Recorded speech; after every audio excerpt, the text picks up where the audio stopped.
Bonsoir à tous. Merci de votre présence sur la chaîne de la Fédération Rabbinique de France. Je m'apprête à vous faire un exposé sur le sujet science et spiritualité. Et compte tenu du fait que je ne suis pas d'une aisance extraordinaire pour vous l'improviser totalement, vous m'excuserez de temps en temps, le moins possible, d'avoir les yeux sur mon texte pour que ce soit plus clair, quand même plus facile. Quand on ambitionne d'aborder un sujet tel que la science et la spiritualité, le sage dit que le premier signe d'intelligence est de se taire, de ne rien dire. Le deuxième signe, si on ne tient pas compte du premier, est de laisser les questions se poser, d'étudier et de garder l'esprit ouvert aux réponses données.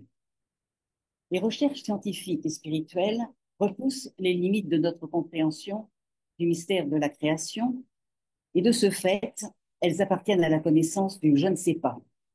Elles transforment le je ne sais pas de l'ignorance en un beau je ne sais pas qui surgit de l'émerveillement. Dès lors, un autre signe d'intelligence est de ne pas avoir de préjugés. Les préjugés sont le contraire de la science, parce qu'ils ne permettent pas de percevoir correctement. Et quand on ne peut pas percevoir, on ne peut pas se prétendre un scientifique. Étiqueter avant d'étudier n'est pas scientifique. Ce n'est qu'après s'être documenté qu'on peut juger de ce qui est valable ou non pour soi.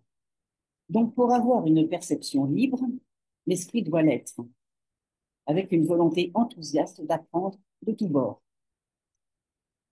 De ce point de vue, on a fort à faire en Occident, où l'on maintient à distance avec défiance l'expression de la dimension spirituelle de notre existence. Pour la comprendre, on s'en remet entièrement à la science, considérant l'intérêt porté à la spiritualité comme un aveuglement, j'oserais même dire parfois une tare, qui peut aller jusqu'à inspirer de l'agressivité. Cette hostilité paraît insensée, mais on vit cela, hélas, souvent. Cette séparation sur un défaut de compréhension repose sur un défaut de compréhension. Il est inexact de dire que la spiritualité est fondée sur la foi aveugle. Tout comme les scientifiques contemporains effectuent leurs recherches au sein du monde extérieur, les grands sages ont conduit des recherches dans le laboratoire intérieur de leur mental. À travers cette intense exploration du soi, de l'être, ils ont fait des découvertes inouïes, non seulement inimaginables d'avance sur leur temps, mais encore très à la pointe de la science d'aujourd'hui et dont la recherche scientifique contemporaine ne cesse d'attester les révélations par ses propres moyens d'investigation. De ce point de vue, avec les méthodes qui étaient les leurs, les anciens étaient aussi des scientifiques. Nous montrerons surtout comment la science d'aujourd'hui a permis de comprendre ce qui eut lieu parfois plusieurs milliers d'années plus tôt, comment cela se fit. Nous verrons aussi comment, sans remonter à la nuit des temps, toute personne est un chercheur spirituel par sa quête de connaissance, de paix, de joie, dans une démarche qui n'est pas non plus étrangère à la science. L'une des principales barrières pour communiquer clairement vient probablement de la confusion faite la plupart du temps entre religion et spiritualité. Pour en illustrer la différence, si l'on prend l'image de la banane, on dira que la religion en est la peau et la spiritualité en est le fruit. Or, la plupart du temps, on s'accroche à la peau et on néglige le fruit. Les religions sont multiples, mais en toutes, la spiritualité est le bien, le bon et le beau, que les hommes ont en commun et qu'ils expriment à travers des valeurs humaines identiques. La spiritualité est au cœur, la même, de toutes les religions qui en sont en quelque sorte son habillage, sa célébration par les prières, les rites et les symboles. La religion ritualise la spiritualité. Elle donne une forme à l'informe, mais la spiritualité se suffit à elle-même. Elle se dispense de support. Elle est donc tout autant la richesse de celui qui se dit athée ou qui le croit. La science et la spiritualité sont les deux modes mis à notre disposition pour explorer notre univers. Elles sont de fait les deux faces d'une même pièce. La science donne un aperçu de la vie de la nature et la spiritualité rend la nature vivante. Approfondir le mystère de la création, c'est la science. Approfondir le mystère du soi, c'est la spiritualité. La spiritualité, c'est l'art d'expérimenter et de reconnaître l'infini en soi. La grande erreur que l'on commence à reconnaître aujourd'hui est de les voir séparément. Le camp des rationnels contre celui des irrationnels, étant entendu qu'il est préférable d'être dans celui de la raison. Et lequel est-ce? Le tout science nous offre-t-il le visage d'un monde rationnel? Et la nature elle-même est-elle rationnelle? Deux yeux devant, par exemple, et pas un seul derrière la tête, pour voir ce qui se passe dans notre dos. Est-ce bien vu de nous avoir donné le tiers de la vision d'une mouche? Il y a des exemples à foison, des leçons que l'homme donne à la nature pour une meilleure efficacité, un meilleur rendement, un meilleur profit. Les besoins matériels de l'homme, la poursuite de ses désirs considérés comme primordiaux, ont dévoyé la science et dénaturé la spiritualité. La spiritualité, ce n'est pas plaider pour l'irrationnel. Bien au contraire, elle a sa discipline et ses résultats. Je l'ai évoqué juste un peu plus haut, la science et la spiritualité ont leurs chercheurs scientifiques. L'une pour approfondir l'objectif, l'autre le subjectif. Certes, chacune a ses propres outils. Le télescope le plus performant est sans utilité pour explorer l'infini en soi, comme la méditation l'est pour observer la propagation d'un virus ou les particules élémentaires. Mais il y a dans cette prise de position a priori, l'un ou l'autre, science ou spiritualité, une méconnaissance véritablement dommageable. L'intitulé de la conférence que j'ai le plaisir d'exposer devant vous, Science et spiritualité des relations intimes, peut donc surprendre, puisque ce n'est pas l'exacte idée que l'on se fait chez nous, où elles sont restées dans le meilleur des cas dos à dos. Et bien que ces tensions s'efforcent de se rationaliser en apparence, elles restent inscrites dans de nombreux esprits comme irréconciliables. Or, cette dichotomie n'est pas une fatalité. Leur fusion existe ailleurs dans le monde, à l'Est, en Orient, depuis des temps immémoriaux, de manière assez convaincante pour que ce soit aujourd'hui la science qui soit demandeuse des expérimentations scientifiques de la spiritualité. Nous verrons cela un petit peu plus tard, parce qu'il nous faut d'abord être au clair avec la façon dont le problème s'est posé jusqu'à présent, afin de mieux comprendre pourquoi cette convergence naturelle entre science et spiritualité prend seulement depuis peu le chemin de se trouver. Il y a des raisons objectives à cette froideur et même à cette peur, dont les esprits sont fortement marqués. En France, elles sont historiques d'abord. Nous vivons dans un pays né de conflits religieux sanglants, un pays marqué au fer par l'Inquisition, par le sort réservé aux scientifiques, poursuivis pour hérésie, persécutés, excommuniés, tout juste bon pour le bûcher, sinon pour les supplices les plus inimaginables. On n'a pas oublié l'abjuration à genoux de Galilée, reniant ses propres observations scientifiques. Désolé, ô mes juges, pardon pour mon erreur. La Terre est immobile. C'est évidemment le Soleil qui tourne autour d'elle. Il lui fallait dire ça pour sa survie. En ce temps-là, soutenir l'héliocentrisme, plaçant le Soleil au centre de l'univers, contraire à la théorie en vigueur du géocentrisme, qui plaçait la Terre au centre de l'univers, valait au mieux l'emprisonnement. La faute des scientifiques était de développer des idées contraires aux Écritures saintes. Pour les théologiens de cette époque, en l'absence de preuves, c'était le sens littéral qui prévalait pour l'interprétation de la Bible. L'histoire dans laquelle nous avons baigné regorge d'épisodes qui ont concouru à montrer la religion comme un empêchement, comme une menace. La recherche scientifique a dû faire profil bas. D'ailleurs, précédemment, au Xe, XIe, XIIe siècle, les sciences avaient eu leurs heures de gloire.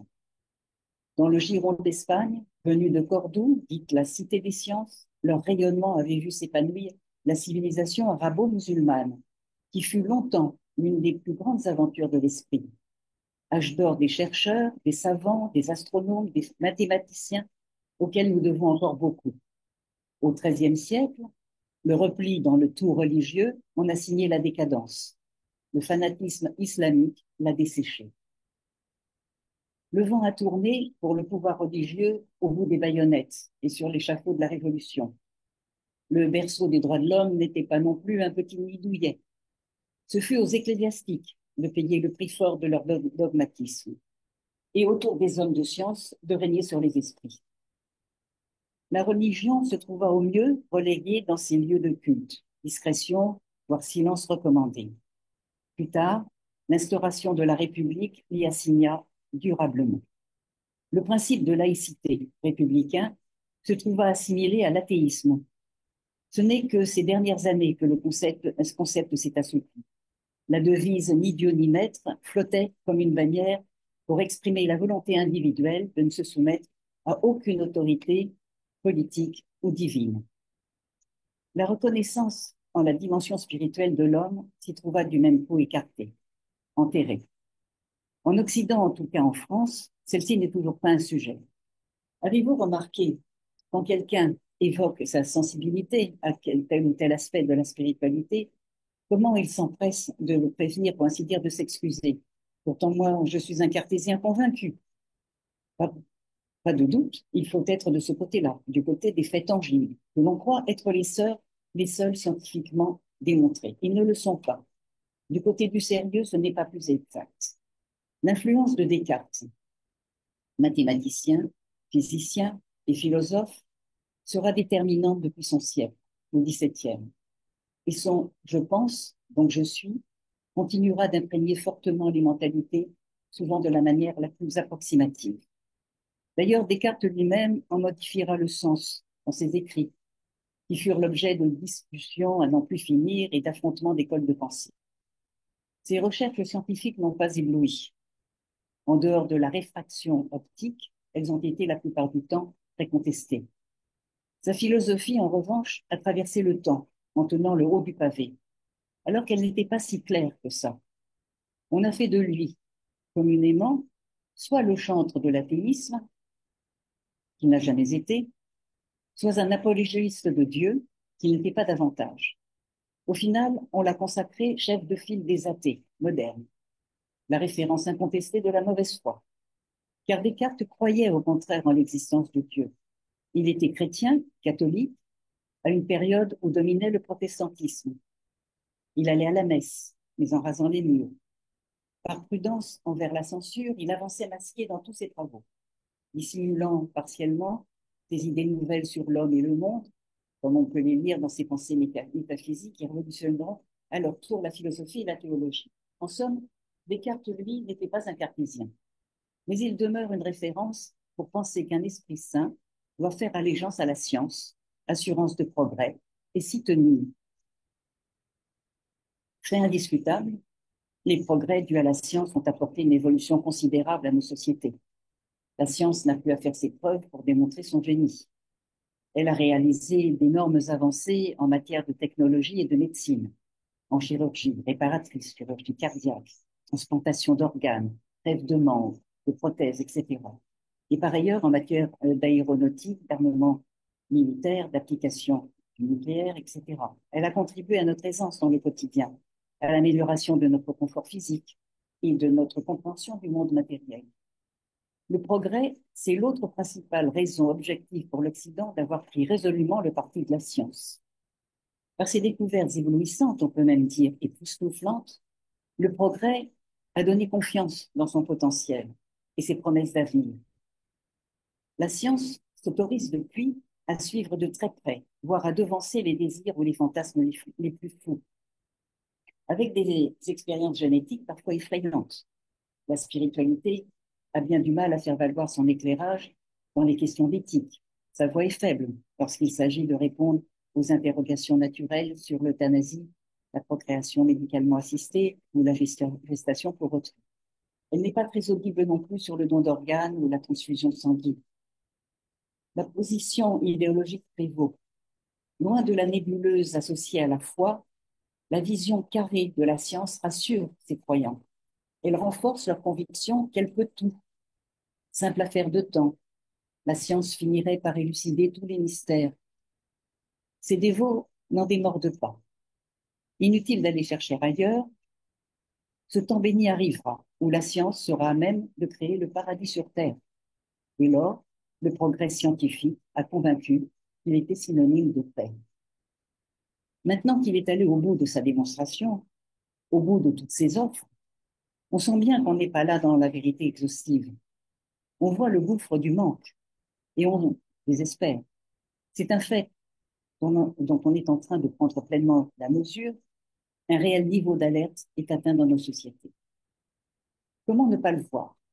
La discordance entre le dessein scientifique et l'aspiration spirituelle est un handicap qui s'avère lourd de conséquences. Sans noircir le tableau, cette absence de lien n'est pas étrangère à un certain comportement incivique, pas étrangère aux retombées sur l'environnement, sur des comportements excessifs, et on peut tout à fait le dire, pas étrangère à la violence et à ses dérives. De grands esprits le signalaient depuis longtemps. Cette séparation a creusé un fossé inutile et malsain au sein de la société et généré un immense conflit, tant à l'échelle individuelle que mondiale. Cette erreur a même finalement conduit à l'épuisement de nos ressources naturelles et à la disparition de l'harmonie entre l'homme et la nature. Il tire, comme on dit, la sonnette d'alarme.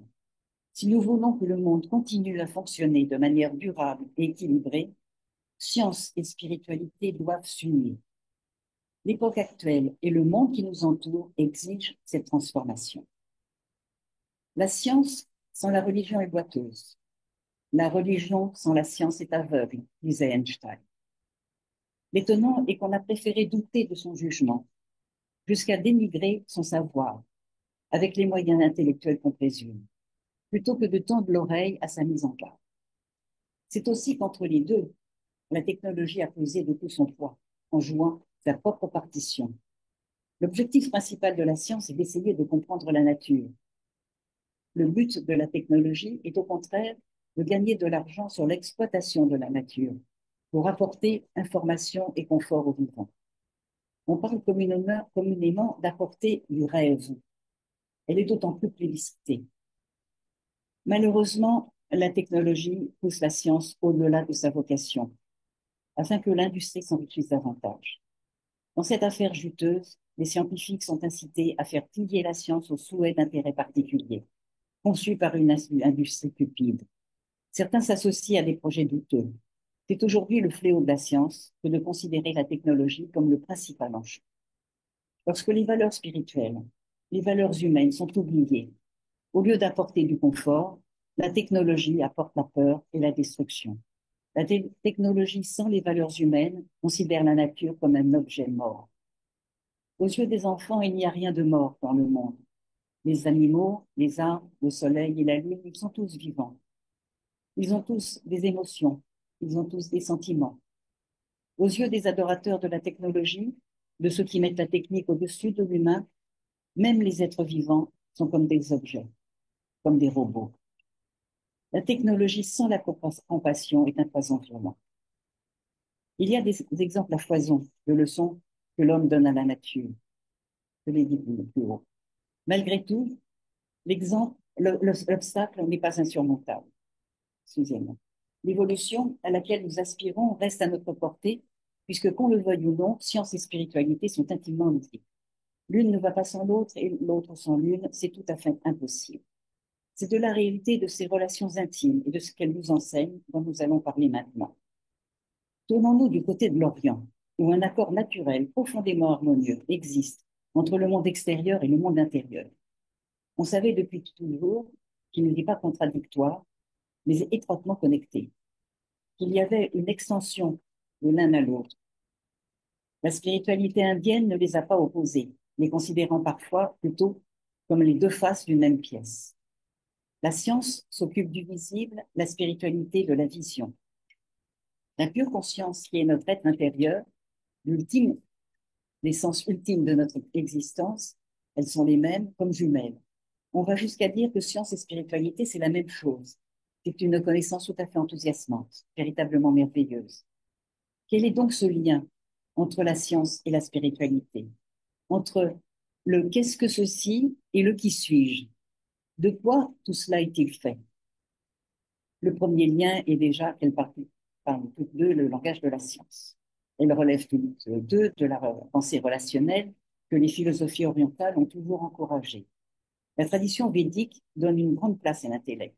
Son mantra le plus important est le Gayatri Mantra, pour lequel on prie, pour, je cite en français pour ne pas écorcher le sanskrit, que notre intellect soit illuminé et inspiré par le divin.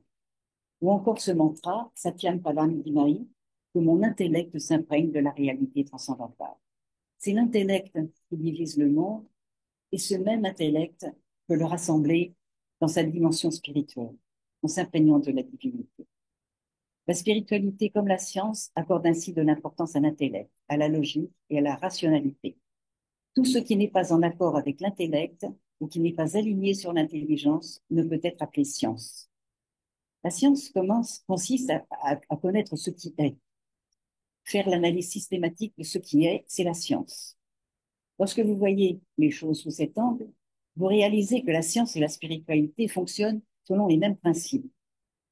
La spiritualité va simplement un peu plus loin que la science en affirmant que nous devons non seulement nous demander qu'est-ce que c'est, mais aussi qui suis-je. Cette enquête se situe elle aussi dans le cadre et les limites de la science. Dans la spiritualité, ce n'est pas seulement le vu qui est important, la scène. L'observateur ou celui qui voit, le voyant, l'est tout autant. La tradition védique rend cet aspect du voyant plus évident et plus clair. Son enseignement est sans ambiguïté. La spiritualité devrait toujours résister à l'épreuve de la science et apporter des résultats. Quand ce n'est pas le cas, elle relève plutôt de la superstition.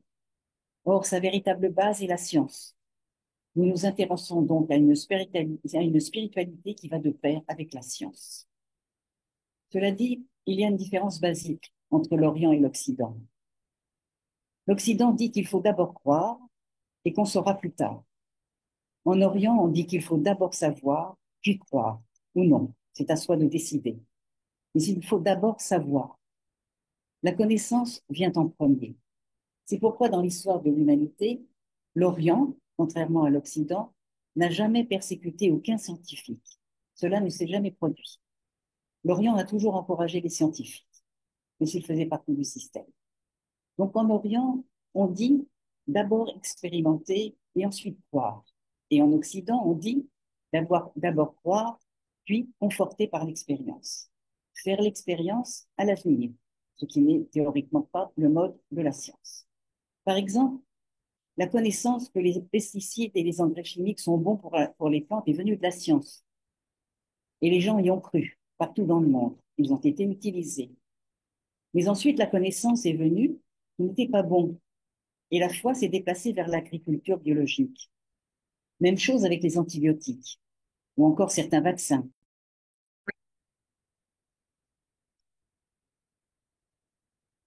On a vu cela en gros plan lors de la Covid, où les vaccins ont inondé le marché dans l'extrême urgence, sans que le temps habituellement consacré à la recherche ne soit pleinement respecté. On a misé sur la confiance. Et ensuite, on a listé les conséquences secondaires, réelles ou supposées, sur les populations. On a cru et ensuite on a observé les réactions physiologiques et psychologiques. On leur a accordé le crédit qu'on a voulu. On les a reconnus ou pas, selon parfois la légende personnelle. Suivre la science ou pas. Chacun a fini par aviser pour lui-même et les siens. Faire le vaccin ou le refuser au risque de s'exposer à des sanctions, on a été les témoins directs de tous ces débats. La connaissance a apporté la foi, la connaissance a changé, puis la foi a changé.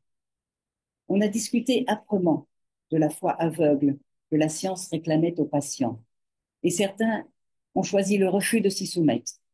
On était là dans le pire des cas de confusion entre croyances fondées et imaginaires, croyances légitimes et magiques, occultes. On a senti monter l'anxiété du public, ébranlé par les méthodes autoritaires de la science, où le patient finissait par se demander si, par manque de temps, il ne servait pas de cobaye. Dans l'incertitude, il a malgré tout majoritairement suivi la science. Qu'aurait-on dit si le dilemme avait concerné un choix spirituel vital? Au final, tout ceci a plutôt desservi la science qui a fait douter de sa protection. Il y a trois types de connaissances. Celles que nous obtenons par les sens, nos cinq sens, nous apportent la connaissance. En regardant, en touchant, en sentant, en écoutant, en goûtant, on acquiert des connaissances. C'est le premier niveau. Le second niveau de connaissance est par l'intellect. Celle-ci est supérieure à celle que nous avons acquise par les sens. Nous voyons le soleil se coucher et se lever, mais par notre intellect, nous savons qu'il ne se couche jamais, il ne se lève pas davantage. On place un stylo dans un verre d'eau, le stylo apparaît courbé, mais par la connaissance intellectuelle, nous savons que c'est une illusion d'optique. Nous voyons un mirage sur la route en été qui ressemble à une flaque d'eau, mais nous savons qu'on le traversera sans prendre une goutte d'eau. La connaissance intellectuelle est supérieure à la connaissance sensorielle. Il y a une troisième connaissance, supérieure elle-même à celle-là. C'est la connaissance intuitive, quelque chose qui vient comme de nulle part, du silence, d'une nuit, où la créativité surgit, une découverte inattendue, comme un cadeau est donné, venu de ce niveau de conscience. Comment se sont faites les grandes découvertes des anciens qui ont précédé l'existence des outils d'investigation de la science? Comment savaient-ils que la Terre était ronde, par exemple, des milliers d'années avant Galilée? Il en est fait état dans les Upanishads, où, alors que la croyance qu'elle était plate a tenu jusqu'au XVIIe siècle, on y soutenait que la Terre est une sphère, comme les autres planètes dans la galaxie, comme la Lune ou le Soleil, visible à l'œil nu, et qu'il expliquait par le fait que le noir, dans lequel l'univers semblait baigner, n'était pas une immensité vide, mais au contraire une matière extraordinairement puissante. Une énergie invisible, contrairement à l'énergie lumineuse, et que les physiciens appellent en effet aujourd'hui l'énergie noire ou la matière noire. Suivant le même principe que la bulle d'air piégée dans une bouteille d'eau est sphérique, en raison de la pression de l'eau qui l'entoure, de même que le Soleil est sphérique parce que l'énergie qui l'entoure est 1 million de fois plus puissante que le Soleil, les choses sont sphériques dans l'univers du fait de la matière noire qui entoure tout. C'est pourquoi nous voyons des sphères et que la Terre, que nous ne connaissions pas des visus avant de la filmer depuis l'espace, pouvait être dite ronde à coup sûr. Ce que nous voyons, ces étoiles, ces planètes, ne forment que 10% de la création, 90% de la matière noire, et c'est exactement ce qui Shivatama. Dans le Rig Veda, il est dit, au début, le noir recouvre le noir, et cela n'était pas compris. Mais aujourd'hui, les scientifiques disent que c'est la matière noire et l'énergie noire qui constituent l'univers tout entier. Cela signifie que ce que nous ne voyons pas est infiniment plus puissant que ce que nous voyons. C'est aussi ce que les anciens affirmaient. Comme le dit la Gita, le non manifeste est la cause du manifeste. Le manifeste n'est que le milieu. Il y a tant et tant d'exemples dans l'histoire de l'humanité, de manifestations géniales, divines de cette connaissance intuitive. Comment Ératosthène, ce savant grec du IIIe siècle avant Jésus-Christ, qui avait lui aussi conclu, après Aristote, que la Terre était ronde, à partir de son observation d'une éclipse. Parce que quand la Lune entre dans l'ombre de la Terre projette une ombre circulaire. On est d'accord. Mais comment a-t-il réalisé l'exploit de calculer la circonférence terrestre avec une précision stupéfiante, à quelques centaines de kilomètres près, puisqu'il l'estima à 39 375 kilomètres, alors que la valeur actuellement admise est autour de 40 070 kilomètres. Sa méthode et son matériel, un bâton planté verticalement à Alexandrie et dont l'angle avec les rayons solaires est égal au centre de la Terre, entre Alexandrie à 100 ou quelque chose comme ça.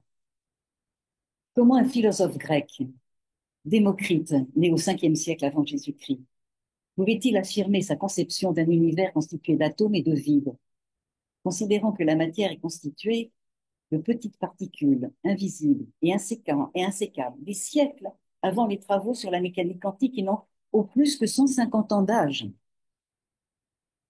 Si vous voulez, si vous vous plongez dans la physique quantique, vous commencez à voir que tout n'est qu'atome ou qu'énergie, et que vous étudiez ensuite le Vedanta, l'art de la méditation, le yoga, vous trouverez des similitudes frappantes.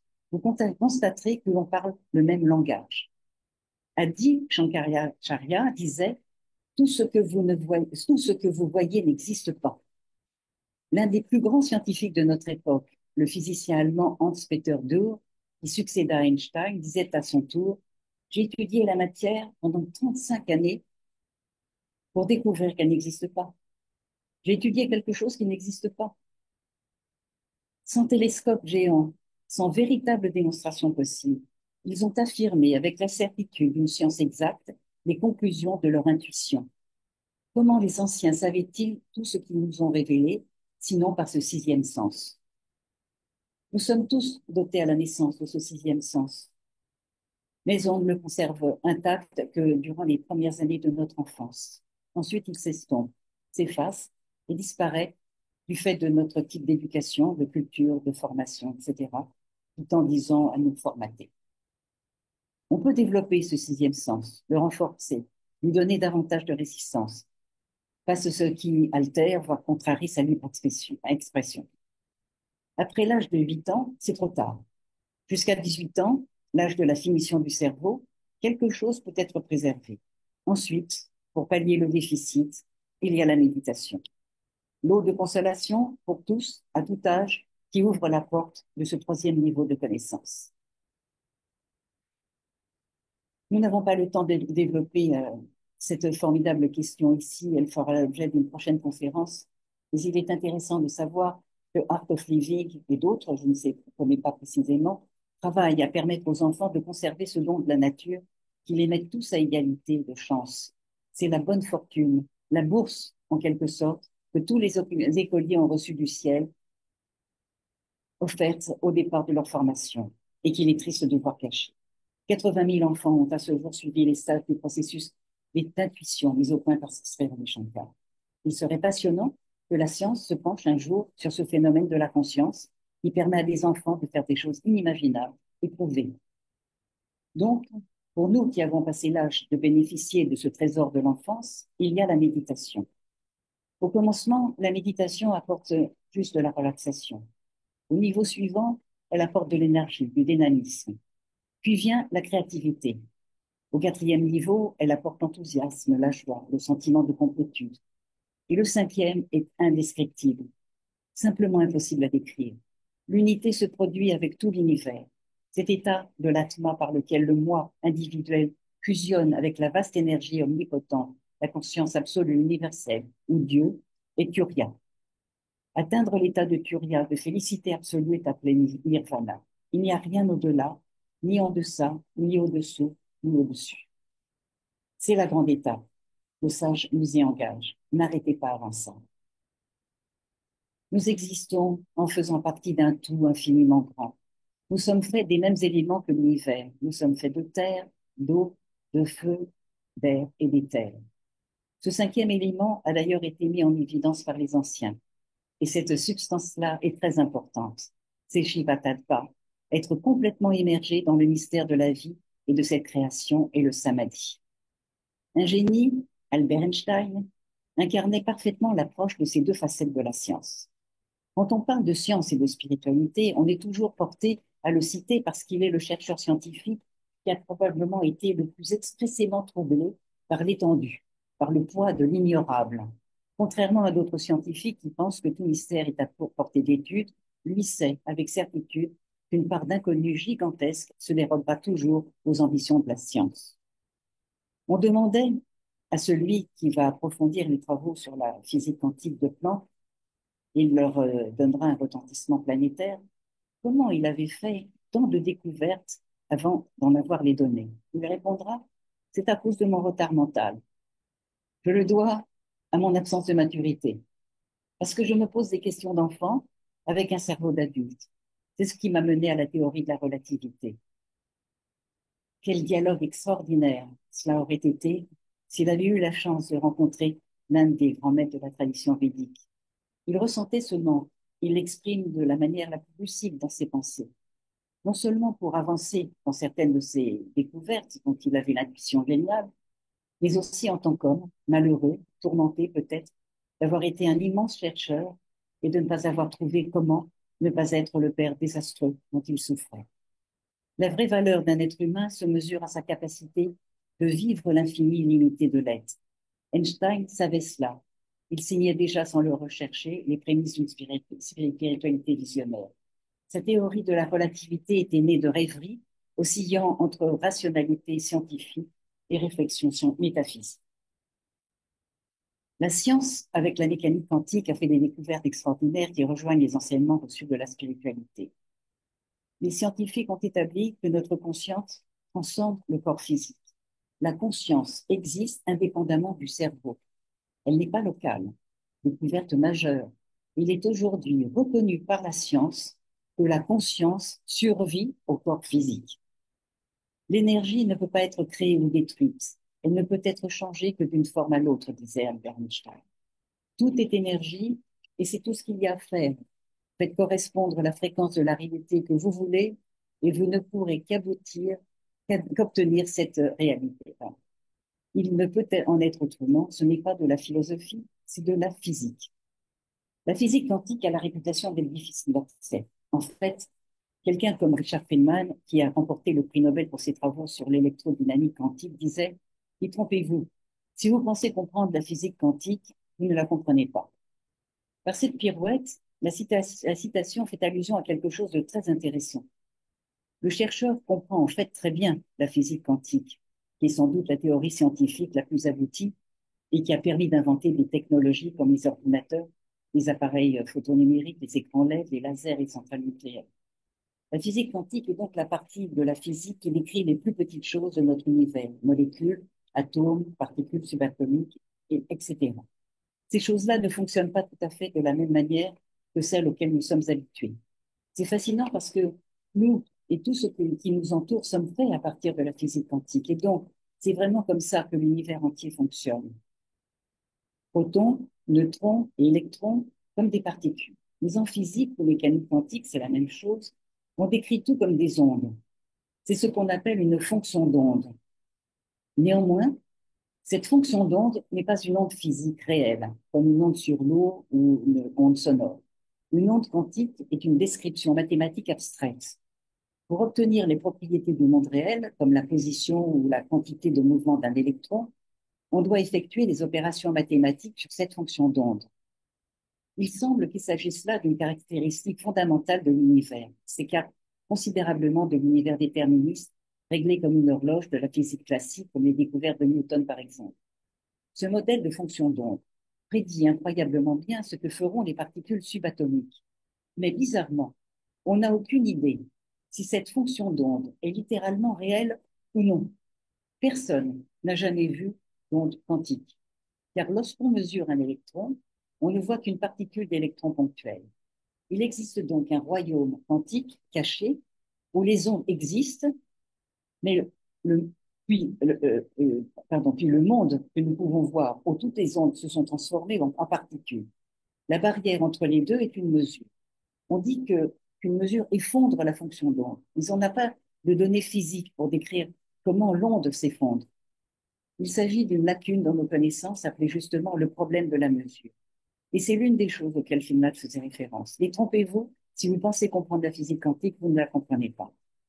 Les physiciens sont toujours aux prises avec cette question aujourd'hui et ont proposé de nombreuses interprétations de la mécanique quantique pour tenter de pousser encore le mur de la découverte et sortir de cet espace. En vain. Ce qui est étrange avec la physique quantique, c'est que d'un côté, elle est incroyablement précise et prédictive, mais qu'elle a aussi des trous géants, comme ce problème de la mesure qu'on ne capte pas. On peut donc se demander si la physique quantique n'est pas trop abstraite pour que notre cerveau humain puisse jamais la concevoir. Cette ignorance pérenne n'est pas un simple détail. Toutes ces mini particules, des centaines ou des milliers de milliards plus fines qu'un grain de poussière, ont des conséquences gigantesques sur notre modèle de l'univers, sur la compréhension de ce qu'est la vie sur Terre et sur le fonctionnement de la réalité. Puisque la seule raison pour laquelle nous sommes en vie est l'effet d'un tunnel quantique dans le Soleil qui le fait briller. L'activité des protons, dont on ne perce pas le mystère, c'est ce qui transforme l'hydrogène en hélium et libère l'énergie de fusion. Or, la vie sur Terre existe grâce à l'énergie du Soleil, dont le secret reste dans l'ombre. Il y a donc des domaines impénétrables pour la science. On ne peut pas tout comprendre par l'intellect, aussi brillant soit-il. Dans l'état actuel de ces possibilités, en tout cas, notre cerveau n'a pas l'amplitude nécessaire pour concevoir ce qu'il observe. Et cela n'empêche aucunement de vivre pleinement ce qui est. Vivre le mystère, c'est la spiritualité. Et le samadhi est le plus puissant télescope, le plus subtil explorateur de l'univers qu'on n'imaginera jamais.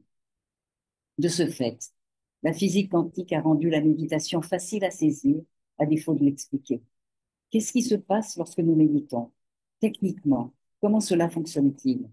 Des études scientifiques ont été faites. On n'imagine pas quelle acuité d'esprit il a fallu à d'immenses chercheurs scientifiques pour aborder le sujet. Imagine-t-on l'improbabilité de travailler à appréhender ce fait que tout étant énergie, le sujet et l'objet s'annulent pour n'être plus que pulsation. L'univers n'est qu'énergie pulsée, notre corps inclus. Par la physique quantique, cela a été un travail tellement considérable pour en arriver à mettre en évidence ce qui était si facile à percevoir pour celui d'en fait faisait l'expérience intime. Bien qu'il ne les comprenne pas davantage, pour le méditant, et même s'il n'est pas un yogi perché sur le toit du monde, les recherches les plus poussées de la science se manifestent au cœur même de son expérience, s'il y est entré. L'univers n'est rien d'autre que pulsation. Dans la connaissance védique, il y a quelque chose appelé Svandakarika qui nous en parle. Quand nous avons été conçus dans l'utérus, la première manifestation de l'embryon a été la pulsation. L'embryon est animé de pulsations. Par l'échographie, on le visualise désormais. De même, tout ne fait que pulser. Ainsi, quand nous expérimentons la pulsation, nous allons au-delà du niveau embryonnaire de notre conscience, parce que notre première expérience de dualité est pulsation, puis perception. Pour celui qui pratique la méditation, cette réalité se manifeste sans besoin de résoudre les équations savantes.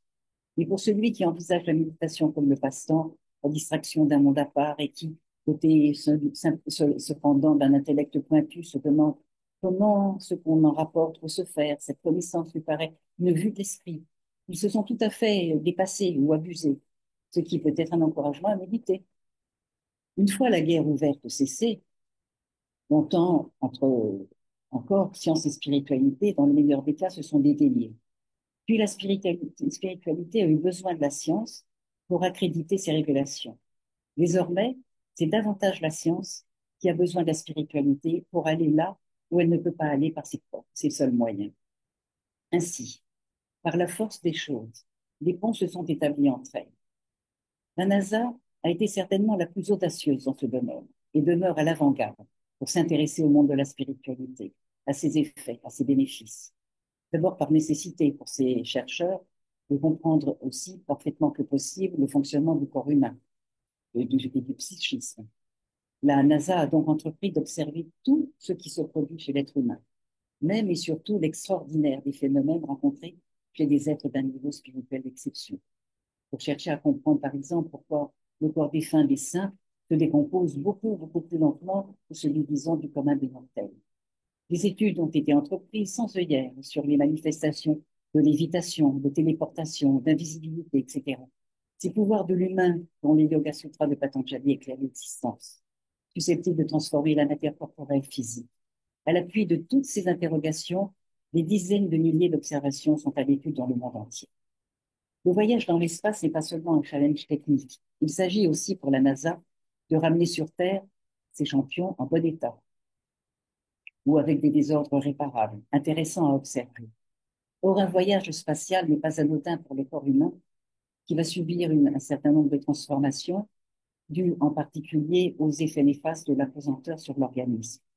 Les premiers jours, 50% des astronautes souffrent du mal de l'espace. Vertige, troubles de l'orientation, perte d'appétit, nausées, vomissements et grosse fatigue. Des symptômes qui rendent les débuts de mission difficilement opérationnels. Plus le séjour dans l'espace est long, plus les effets secondaires sont importants. La perte de muscles ou de masse osseuse, qui se traduit lors du retour des astronautes sur Terre par des troubles posturaux de la marche, sont des connus. Ces dérèglements peuvent être prévenus par un entraînement physique et mental approprié dont fait partie maintenant le yoga. La NASA en a été convaincue par ses observations sur la résistance, la flexibilité, les performances générales d'un corps exercé aux pratiques spirituelles telles que les asanas, les pranayamas, le sudarshan kriya et l'imitation. Les plus compliqués sont les phénomènes d'adaptation sensorielle, notamment les changements structuraux du nerf optique dû à une augmentation de la pression intracrânienne dans un contexte de microgravité, autrement dit, là où il n'y a pratiquement aucun effet de pesanteur. Il a donc fallu observer les effets d'un vol spatial sur le cerveau qu'un séjour dans l'espace modifie notablement. C'est ainsi que la NASA s'est trouvée devant un problème sérieux à résoudre. Entre autres transformations physiologiques, les astronautes à leur retour de l'espace, il en est une problématique qui est la réduction de la matière grise. Les chercheurs ont constaté une diminution considérable du volume de matière grise dans le cerveau des astronautes, notamment dans de grandes zones couvrant les lobes temporal et frontal et autour des orbites, car moins sollicités en raison de la pesanteur. À l'opposé, ils ont découvert une augmentation de la quantité de matière grise dans les zones nécessitant l'acquisition de nouvelles facultés, comme apprendre à se déplacer en apesanteur. Ce qui ne compense pas la réduction de la matière grise dans d'autres parties essentielles du cerveau relevées chez l'ensemble des astronautes. Là aussi, plus ceux-ci avaient séjourné longtemps dans l'espace, plus les modifications étaient importantes. Mais les recherches scientifiques de la NASA sur la méditation ont mis en évidence que sa pratique régulière augmentait le volume de la matière grise. Dès lors, la pratique de la méditation s'est infiltrée dans la préparation des astronautes. Ces nouveaux méditants ne goûtent pas leur plaisir d'obtenir de tels résultats en n'ayant pour une fois strictement rien à contrôler. La NASA reconnaît et rend hommage à l'importance de la pratique du yoga. Le yoga étant une science complète qui unit le corps, le mental et l'esprit et l'univers. Elle en fait une promotion active. Le 21 juin de chaque année, à l'occasion de la Journée internationale du yoga, la NASA accueille des centaines de chercheurs qui se consacrent au yoga. Devant une magnifique navette spatiale, elle offre sa pelouse aux méditants comme pour célébrer une nouvelle ère d'exploration humaine. Avec la mise au point du télescope Time, la NASA pressent que dans peu de temps, elle va enfin découvrir une forme de vie extraterrestre. D'ailleurs, le récent lancement du télescope spatial James Webb pourrait bien accélérer les choses. Afin que tout le monde soit préparé, la NASA a décidé de jouer la carte de la religion et a conçu, depuis 2016, un programme faisant appel à 24 théologiens du Centre de recherche théologique du New Jersey, avec pour mission de savoir comment les pratiquants réagiraient face à la découverte d'une nouvelle forme de vie loin de la Terre. Suite à leurs recherches, les théologiens ont avancé que les religions ne seraient pas ébranlées, ce qui a conduit la NASA à aller plus loin. Actuellement, l'agence aérospatiale a en effet engagé des religieux, prêtres, rabbins, imams, afin de parler des extraterrestres à leurs fervents croyants, des êtres qui communiqueraient hypothèses jugées possibles grâce à la lumière des étoiles. La science et la spiritualité se sont effectivement beaucoup rapprochées. Dans les faits, le fossé n'existe plus. La science, on l'a vu, a reconnu les bienfaits de la méditation, mais aussi ceux du chant, son impact sur le cerveau, la réduction des dopamines et de la sérotonine dans notre système et l'impact de la respiration sur le système endocrinien ont été établis aujourd'hui. Personne ne réfute le fait que nous avons un corps subtil, un corps d'énergie, et qu'il est très particulier à chacun. Il en découle que cette énergie ou esprit est normalement plus grand que le corps physique. On sait photographier notre aura, diagnostiquer des désordres internes à partir de son image. Mais l'une des preuves les plus troublantes de l'existence de ce corps subtil est apportée par l'exemple de l'amputation. Tout médecin connaît ce phénomène appelé du membre fantôme. Lorsqu'un membre a été amputé, bien qu'il ne soit plus là, sa présence est ressentie sous forme de douleur ou de démangeaison. Les médecins ne savent pas quoi faire face à ce phénomène. Si vous ressentez une douleur dans une partie du corps que vous avez, vous pouvez être traité. Et quand vous ressentez une douleur dans une partie du corps que vous n'avez pas. Or, lorsque ces personnes vont en méditation, ces symptômes disparaissent. Cela donne un aperçu de la méconnaissance que nous avons encore de certains phénomènes de conscience. Nous pensons que l'esprit est à l'intérieur du corps. Ce n'est pas le cas.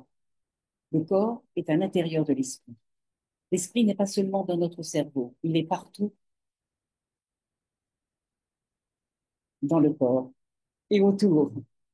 Donc, quand notre esprit se rétrécit, notre corps se sent très mal à l'aise. Quel est le sentiment qui accompagne le bonheur? C'est un sentiment d'expansion.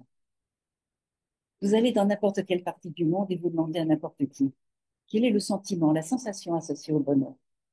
La réponse sera la même partout.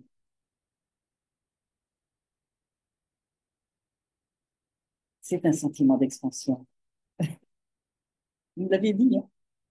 De la même manière, lorsque quelque chose en nous se rétrécit, se resserre, c'est lorsque nous sommes en colère, contrariés, déprimés, tristes. Il y a donc quelque chose en nous qui se dilate et se contracte. C'est ce que disaient les anciens richiers. et cela s'avère tellement vrai. C'est pourquoi la science est dorénavant si demandeuse.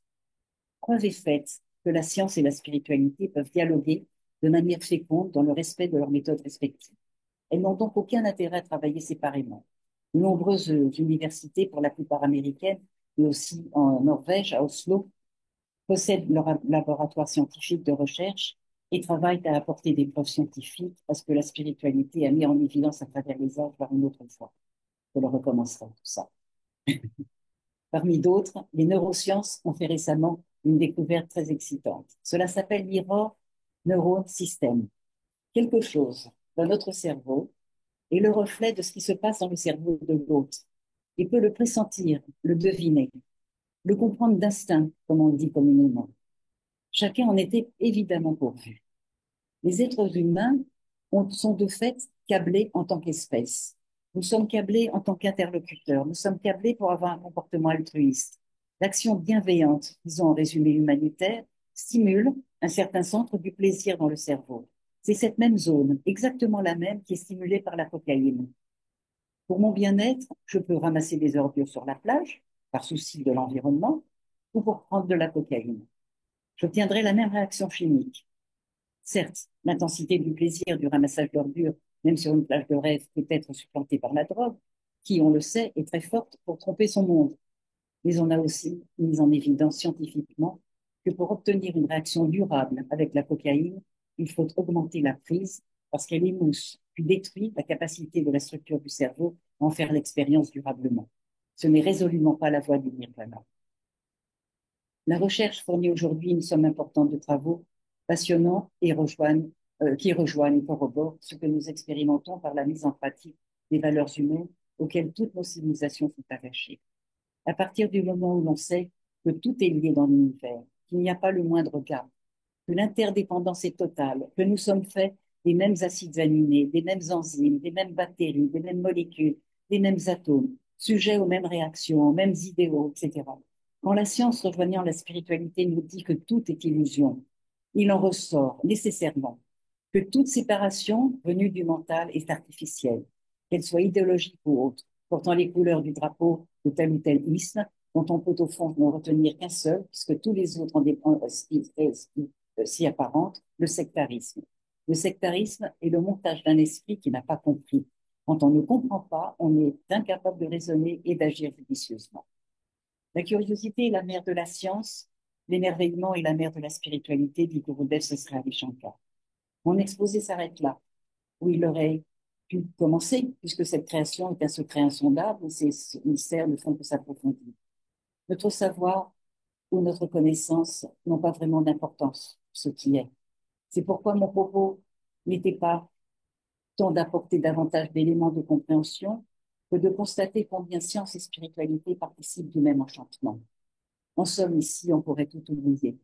Repartir avec un sentiment d'émerveillement renouvelé pour le monde qui nous entoure et une compréhension plus profonde de l'interconnexion de toutes choses. Oubliez cela aussi et n'en gardez qu'une recommandation. Méditez, s'il vous plaît. Je vous remercie.